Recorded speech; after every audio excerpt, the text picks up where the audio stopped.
Welcome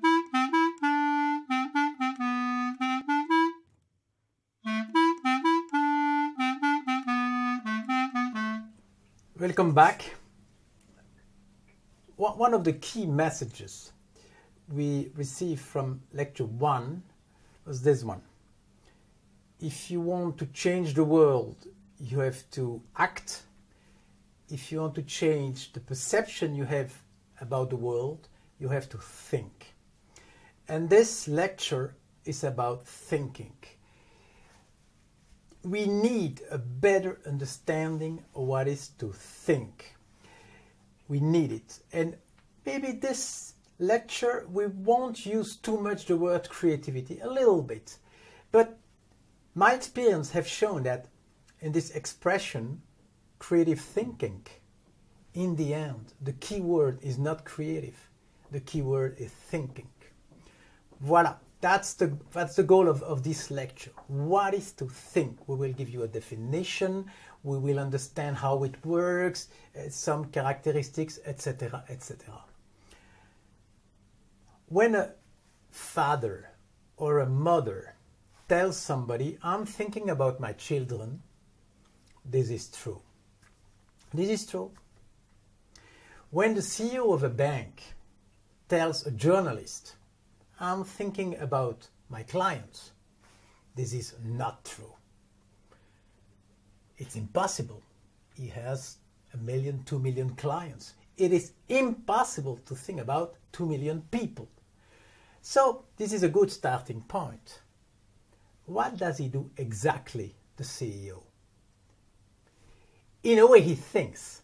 There are two possibilities. Either he thinks about one particular client he met the day before, and then he's a bit like a father or a mother.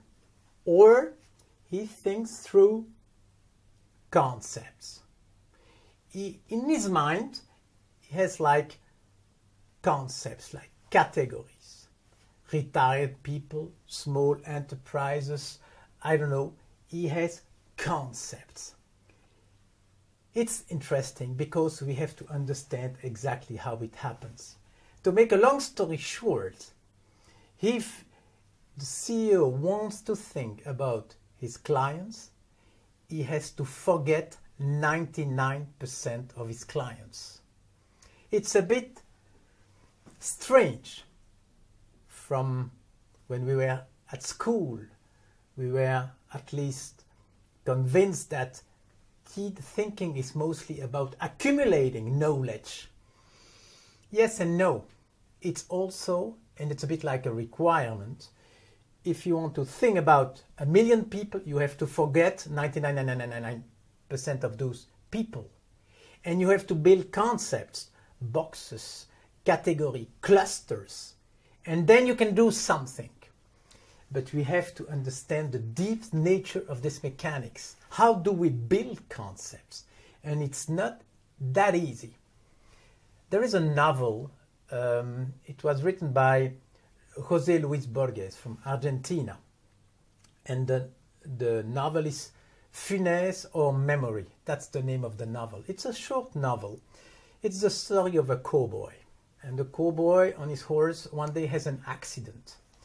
He falls on his head, and starting this day, he doesn't forget anything anymore. Infinite memory. Bon. He reads a book, meets a friend, and the friend asks Funès, hey Funès, you just read this book. What do you think about this book? Funès doesn't answer. So the friend gets a bit nervous. Hey, you just read the book. Tell me what you think about this book. What happens? Funès remembered the book, 100% of the book, from the very first to the very last sentence. And he cannot have any judgment about the book.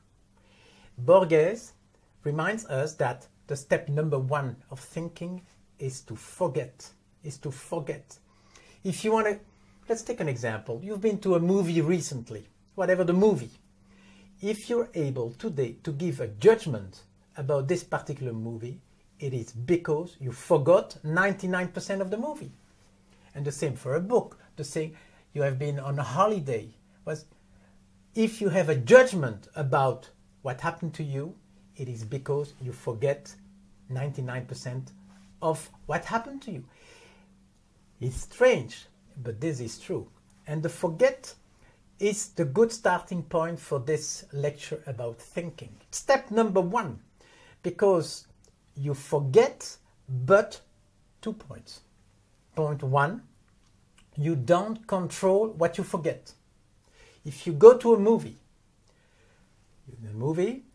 when you go out of the movie, you forget a lot, but you don't decide during the movie, I will remember this, I don't care about that, you don't do. It happens and you're out of control. Second point, if you go with a friend to the same movie, you will not forget the same thing. Because it's a relationship between the movie and yourself. If you have a passion for guitar, and if during the movie there are 2 minutes with a guitar, the chance is high you will remember this piece of the movie. But if you don't care about music, probably you will forget. So you see how difficult it is. How difficult it is.